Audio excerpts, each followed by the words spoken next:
Moo. Real, it's raw. I feel like it's an onion. It'll make you cry. So this is from a interview that Farm Journal's Unscripted show did. I want to say Friday of last week. I've watched it so many times I can't remember exactly when I watched it the first time. I know what I'm doing. I'm not dumb. But it features a writer for AgWeb that I did an interview with a couple weeks ago, and a friend of mine in Arkansas who's a farmer. And there's a few great points in here that I kind of wanted to stretch out and put some more insight to. So I want to scroll through this and hit a few points and give my comments, and you can go watch the rest of it on your own time if you want. Chris, I want to start with you. You wrote a story that was on AgWeb this last week or so. I guess it's been maybe about 10 days ago, that just had a viral reaction. Talk about it. What was the story? What did you tell and hear from farmers? Yeah, essentially, good morning, Clinton and Tyne. Essentially, Adam Chappell was in the article along with a couple of other producers, and I simply gave them the wheel. And they described the situation that they're in right now. It's very sobering, and frankly, they were simply emblematic of other producers. And when the article came out, my phone, my email, text exploded with producers from across the country saying, "Hey, you just wrote about me." So it didn't matter if the guy was in Minnesota or Nebraska or Arkansas. So Adam and a couple of other guys described the crush, the financial crush that they're feeling now, that they've been feeling for several years. And of course, the word out there, the word bandied about, the thing that people have not wanted to talk about, at least at most levels of the agriculture industry, is monopoly, the presence, allegations of monopoly. But it starts off with Chris Bennett, the writer, talking about how many phone calls he's gotten from farmers that are saying that you wrote just about me. And I can vouch for that. I know he's not lying because even I got a bunch of phone calls. I gave my company name in the interview. Easy to find my website, find my number, give me a call. I got calls from farmers in Alabama, Texas, Kansas, Nebraska, Illinois, and Wisconsin after being one of three people featured in one article. So when people talk about the America's agricultural producers are hurting, believe them, because they are. But we're going to scroll through here, hit a few different points. All I heard about was a tariff and a bailout. I didn't hear anything about the real problem. And I left that meeting just thinking, we're going to be right back here next year if we don't do something to address the real problem, and that is monopolies in ag. It is, they control everything from start to finish. They don't base their prices on their production costs or supply and demand. It is strictly based on how much they think we can pay them. And that is evident in the pricing and the amount of companies that are out there to me. The meeting that Adam talks about in Brookland, Arkansas, kind of started a national firestorm of interest in what exactly is going on in America's ag sector. It was originally supposed to be hosted by one regional bank, and the moderator at the meeting was a lender from another regional bank. So let's be honest, their goal was the banks wanting to make sure they can recover their own loans, even if it means doing that through government subsidies. This was not very transparent, but it was at the same time. And this idea comes up later in the video that farmers are being used as a pass-through for payments back to creditors, whether those are actual banks or equipment suppliers or fertilizer suppliers. They're all creditors. Normally, I'm not saying I have ever done this, but normally if you were going to try to launder money, you would try to hide that. In the world of the big agribusinesses, why bother? You're the second biggest lobby effort in the country. Big ag spends $80 million more per year than defense. Think about that. I think only pharmaceutical is bigger. And those percentages on that screen right there are way higher than the percentage inflation increase. So you can't attribute all that to inflation. I got some numbers here on some fertility. Two of the largest fertilizer companies in the last year. One in particular had a 214% increase in Q2 earnings from this year to last year. Now, I don't think inflation is running at 214%, but that's a pretty staggering number if you ask me. You know, we've got domestic companies bidding up barges at New Orleans to outprice imports. The comment that he gave about prices being bid up in New Orleans, Adam's a smart guy, all on his own, but I sent him that information before the show. And then just to try to make sure I wasn't wrong, I actually called up a couple of import-export traders that I know. Both of them confirmed that that's exactly what happens. These fertilizer companies are playing with billions of dollars, so it's easy for them. It's probably something I would do if I had their kind of money.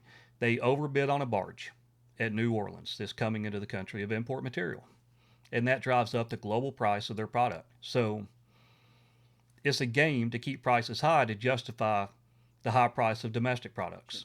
Because this road simply leads to increased consolidation at all levels of agriculture. And one of the big fears right now is nobody could say with a straight face, hey, I'm going to be shocked tomorrow if the latest news headline says there's another merger in one of the big sectors of agriculture.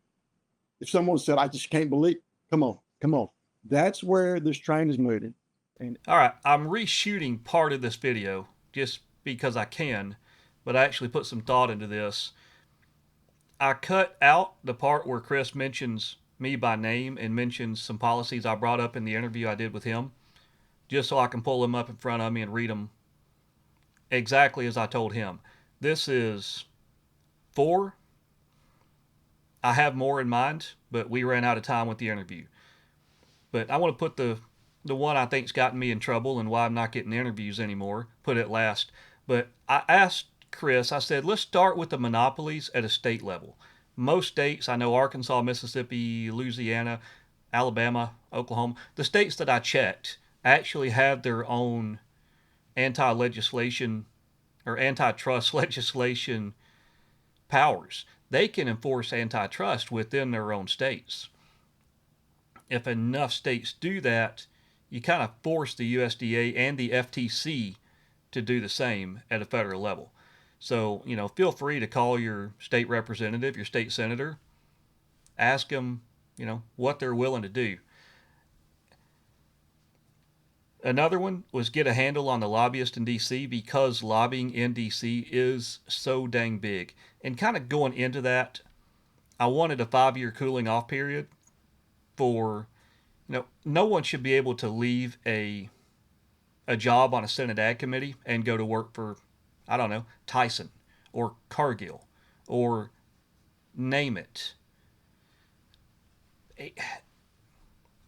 ADM, Syngenta, Mosaic, Nutrien, Coach Industries. I can keep going. But these are the big companies that are paying money for the lobbies. Oh, John Deere, forgot them.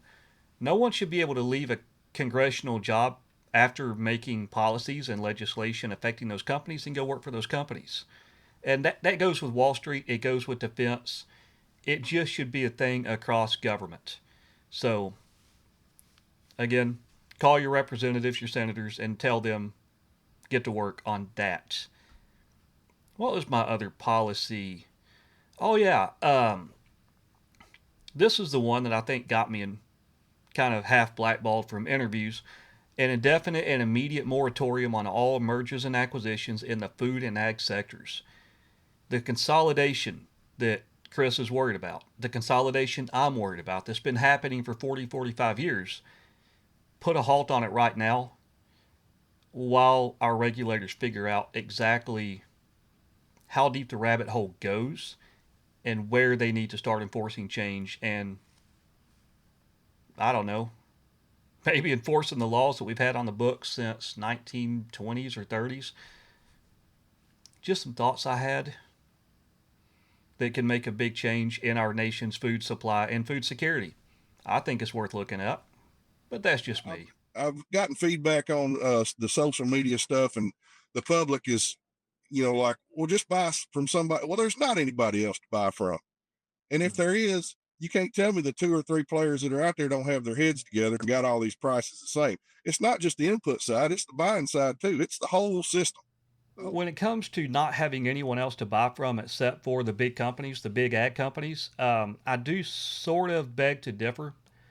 I know there's smaller companies out there that sell fertilizer and seed. Two examples: Unicorn Fertilizer in Illinois. They've had great success on their corn and soybean fields with their products, and I've seen their shop. So I know they sell on the market for a fraction of what the big guys charge. I've actually considered trying to get it's all liquid, so I can't say stockpile, but several bulk tanks of it down here in Arkansas for sales.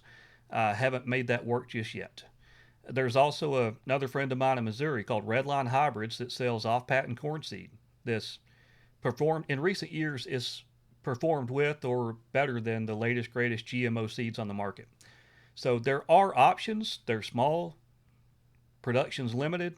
We need more options like that, and the only way for there to be more is for small ag producers to find them and to support them. So, if you think that you don't really have options, choices to buy your products from, look around before you sign the checks. And so what I'm told by Farm Credit in Arkansas is in 2022, 40% of their producers lost money in 2022. In 23, it was 50%. And in 24, it was 70% of their farmers lost money. And this year may be worse. And you have to remember last year, as Adam said, Clinton, that was based on record yields. All right. End of story here. Farmers, crop producers especially, you're not going to yield your way out of the mess. Supply and demand alone says that won't happen.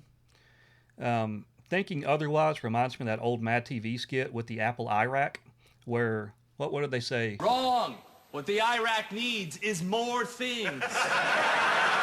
You shouldn't be putting more things in. You should be taking things out. Yeah, get things out of the Iraq. No young folks getting in this. What are we going to do here in 15 years? If this keeps up. One more point, and then I'm going to turn this off just because, I'm tired of doing it. Doing stuff like this video, and I've got more to come, more videos, more interviews, more writing to do, just because, my main job is selling grain bins. If no one can afford them, I don't sell them. And also, this is just harvest time here in Arkansas. Rice is already going. I've seen soybean fields that are almost ready.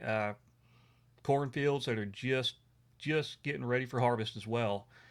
This is always a slow time of year for me. I've got plenty of free time, and I had plenty of free time to interview. Now I have plenty of free time to turn my efforts elsewhere. I went to the Farm Progress Show in Illinois a month ago? Early this month? No, end of August, I think. And by the time I came back, I had a group of people ready to form an actual nonprofit, a 501c4, just for the purpose of trying to influence the policies that I mentioned with Chris in my interview, or the one that I mentioned earlier. Try to find politicians and policymakers who are willing to say out loud, we should look at an indefinite moratorium on big ag mergers and acquisitions. I haven't found anyone yet that agrees with me, or at least they won't publicly agree. I've got email chains that say they agree with me. No action. But we actually formed a nonprofit called Farm Protection Alliance. Our goal is to work with livestock and crop producers. And our mission that we settled on is just what Adam asked. What do we do in 15 years as an industry if this keeps up? And our mission is to find a way to preserve America's ag industry for the next generation of farmers and ranchers before they get priced out. Because once they're priced out, once no one other than the mega corporations and private equity can afford to even grow our food, that genie is not going to be put back in the bottle. That's not hyperbole. That's not exaggeration. That's a legitimate fear. If you care about food security, look Farm Protection Alliance up on X or on Facebook.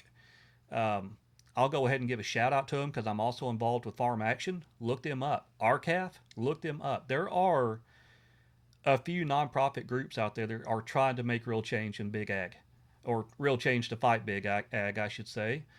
But the reason I name those specifically, and part of the reason we started our own, is because for every one good organization, there are dozens of organizations who are frauds, who will take your money. They will give you this big speech about how they care about protecting America's farmers, blah, blah. And then they'll do something like, I'll just say it, like the National Cattlemen's Beef Association, and they'll go publicly lobby to import more beef from South America through Mexico. So I don't agree with that. That's why I said it out loud. But be careful who you do donate your money to. Most of the organizations out there are fake advocates. All they want is your money, and they're going to go lobby on behalf of the big corporations who are choking your local producers out of the market. So that's all I got to say on this video. Again, Farm Journal, thank you for doing the interview with me. Thank you for doing this video and follow-up and letting Chris and Adam and the likes of them keep voicing their opinions and their comments and concerns, because exposure is the only way that something's going to get done. So that's all I got. To the maybe even tens of people that are going to listen to this, appreciate it. Take care.